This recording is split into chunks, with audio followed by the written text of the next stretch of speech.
Hello students.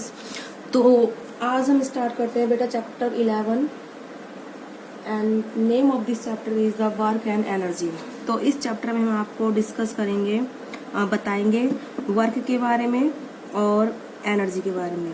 Previous chapters में हम जो पढ़ चुके हैं मोशन ऑफ ऑब्जेक्ट की, ऑब्जेक्ट का मोशन क्या होता है, and cause of motion, motion का कॉज क्या है, मतलब रीजन क्या है, किस वजह से मोशन होता है, एंड ग्रेविटेशन, इन सब के बारे में हम पढ़ चुके हैं। तो जो हमने कंसेप्ट पढ़े हैं वो हमें अंडरस्टैंड यानी कि हेल्प करेंगे समझने में natural phenomenas of work. Work का जो वर्क हम जो टॉपिक अब पढ़ेंगे तो प्रीवियस कंसेप्ट है वो हमें क्या करेंगे बेटा, इस टॉपिक को पढ़ने में हेल्प करेंगे। तो और जो ये वर्क जो है क्लोजली रिलेटेड है किसके, एनर्जी एंड पावर के। The work is closely related to the energy and power. तो इट मीन्स हम रिलेटेड टू कंसेप्ट पढ़ेंगे वर्क के बारे में, एनर्जी के बारे में एंड पावर के बारे में। और वैसे भी हमारे चैप्टर का नाम क्या है बेटा, वर्क एंड एनर्जी।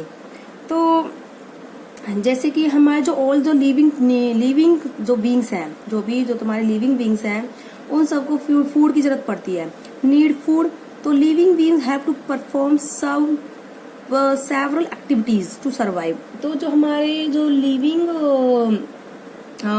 थिंग्स है, लिविंग जो ऑर्गेनिज्म है, तो लिविंग बींग्स हैं, और वो सब फूड क्यों खाते हैं, क्योंकि उनको डेली लाइफ में अपनी काफी एक्टिविटीज करनी होती है। ठीक है, तो वो जो एक्टिविटीज करते हैं उनको हम बोलते हैं लाइफ प्रोसेस।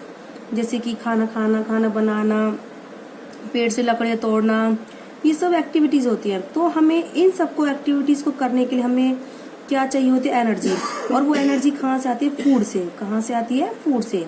तो हम डेली लाइफ में अपनी काफी सारी एक्टिविटीज करते हैं, like playing, singing, reading, writing, thinking, jumping, cycling and running.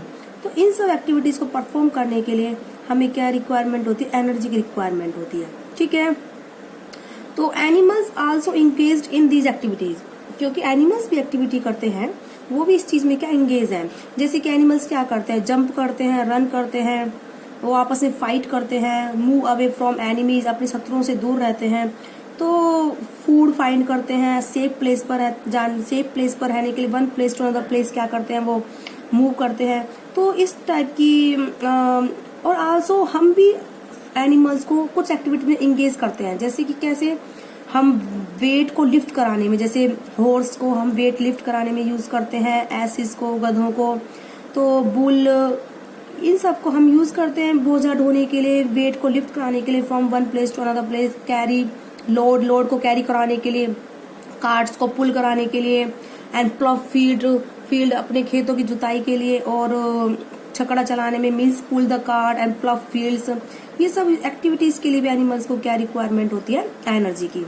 ठीक है, तो ऐसे ही हम मशीन के बारे में सोचते हैं। मशीन, तो मशीन्स जो होती हैं वो भी इसी के अंदर आती हैं, क्योंकि उनको भी मशीन्स वर्क करती हैं और वर्क करने के लिए एनर्जी चाहिए होती है।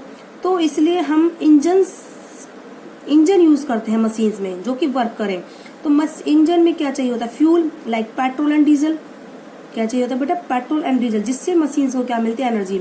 ऐसे लिविंग ऑर्गेनिज्म में, लिविंग बींग्स में, including animals and humans, also require the energy.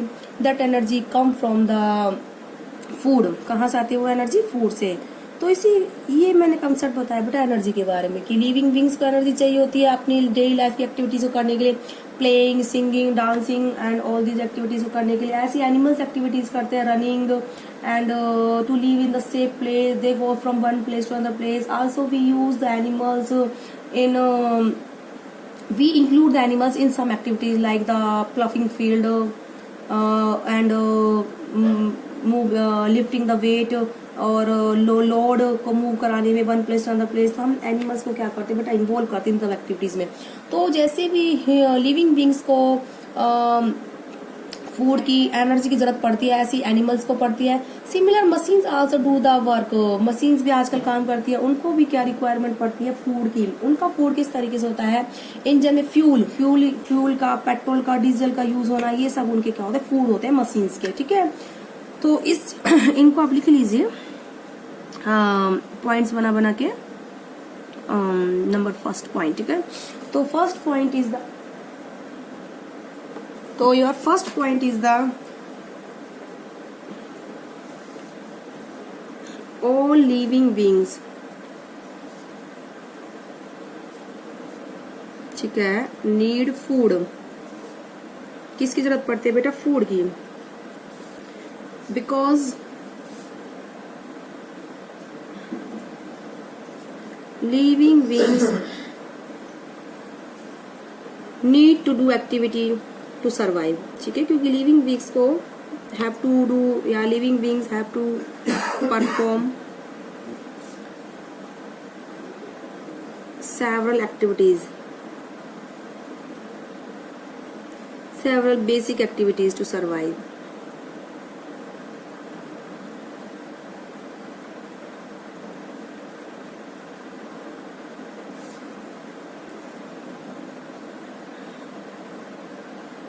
ठीक है, हैव टू परफॉर्म। उन एक्टिविटीज को करने के लिए उनको क्या जरूरत पड़ती है? Energy. For doing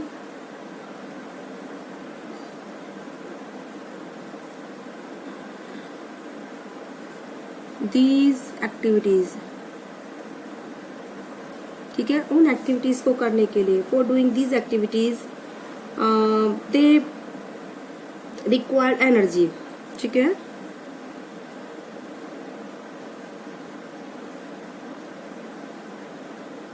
required energy and this energy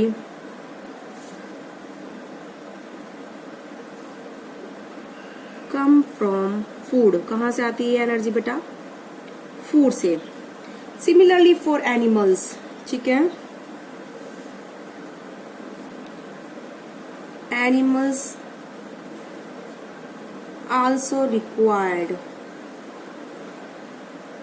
energy to do some basic activities, ठीक है, to do some basic activities। कैसी एक्टिविटीज करते हैं? Like running, jumping. एनिमल्स यही सब करते हैं, रनिंग, जंपिंग एक्सेट्रा, ठीक है। अब आती है बात मशीन्स की, ठीक है, human machine, animals and machines. Machines also need for the working। what is the need for the working? Food क्या है मशीन्स का? इंजन में क्या होता है? फूड का काम क्या करता है? पेट्रोल एंड डीजल, ठीक है। तो मशीन्स आल्सो रिक्वायर्ड, ठीक है, fuel like petrol also required fuel like petrol, diesel।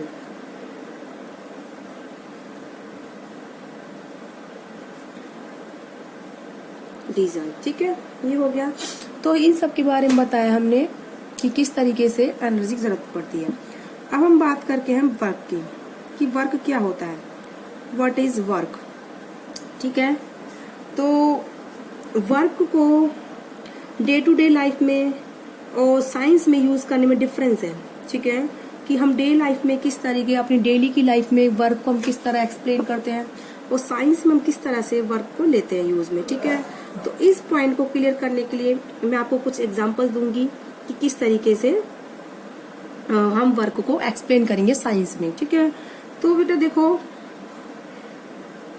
जैसे मान लो कोई भी स्टूडेंट है, ठीक है, वो अपने एग्जाम की प्रिपरेशन कर रहा है, तो वो क्या करता है? She spend lot of time study. तो वो अपना ज्यादातर टाइम स्टडी में स्पेंड करती है, जैसे कि reading books, drawing diagram, organise her thought, collect the question papers, class attend करना, डिस्कस प्रॉब्लम, अपने फ्रेंड के साथ डिस्कस करना प्रॉब्लम्स को, और एक्सपेरिमेंट परफॉर्म करना। तो इस सब को करने के लिए वो क्या करती है? अपनी लॉट ऑफ एनर्जी क्या करती है? एक्सपेंड करते हैं, खर्च करते हैं किसी भी एक्टिविटी में, ठीक है। तो मतलब अब उसकी कॉमन बात क्या हो गई कि सी इज वर्किंग हार्ड, मतलब वो अपना ज्यादातर जो वो वर्क कर रही है वो हार्ड वर्क कर रही है, ठीक है। तो ये हार्ड वर्क इन्वॉल्व तो ऑल दिस जो हार्ड वर्क इन्वॉल्व है, वेरी लिटिल वर्क, ठीक है, अगर हम साइंटिफिक मेथड से जाएं, ठीक है, अगर हम साइंटिफिक डेफिनेशन की बात करें वर्क की, तो ये जो उसने वर्क करा है, reading, drawing diagram, collecting question paper, attend class, her thought, and हमें ऐसा लग रहा है कि वो हार्ड वर्क कर रही है, लेकिन साइंस की भाषा में वो एक बहुत ही लिटिल वर्क कर रही है, ओके। लेकिन अगर हम बात करें टू पुश ए हग रोक, किसी बड़ी चट्टान को पुश करना, ठीक है, तो किसी भी एक बड़ी चट्टान को पुश करने में एक काफी एफर्ट चाहिए होता है। तो ऐसे ही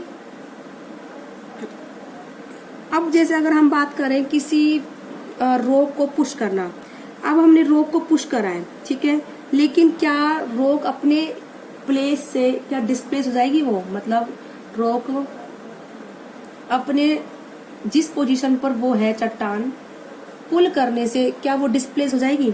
नहीं होगी, जहां पर है वो एज इट इज रहेगी। और मान लो उसने बहुत ज्यादा फोर्स लगाया है रोक को पुश करने में, तो साइंस की भाषा में अगर रोक डिस्प्लेस नहीं हुई है अपनी पोजीशन से, अपने जगह से, तो उसने जीरो वर्क करा है। कितना वर्क करा है? जीरो, चाहे उसने कितना ही फोर्स लगाया है, कितना ही फोर्स नहीं लगाया, ठीक है। ऐसे ही आपने अपने हाथ में बहुत ज्यादा कोई लोड ले रखा है, आप उसी जगह पर खड़े हो, मान लो आपके हाथ में बहुत सारी मोटी मोटी बुक्स हैं 8-10, और आप उसी जगह पर खड़े हो उस लोड को लेके, तो आप थोड़ी देर बाद थक जाओगे, गेट टायर्ड बहुत ज्यादा। लेकिन क्योंकि आपने क्या करा है, उस बुक को उठाने में काफी सारी एनर्जी वेस्ट करी है। बट अगर वर्क की बात करें तो साइंस की भाषा में आपने कोई वर्क नहीं करा, क्योंकि आप उसी प्लेस पर खड़े हुए हो, अपनी उसी जगह पर, आपने कोई डिस्प्लेसमेंट नहीं करा। बिकॉज आपका डिस्प्लेसमेंट जीरो है, तो आपका वर्क बेटा क्या है? जीरो है।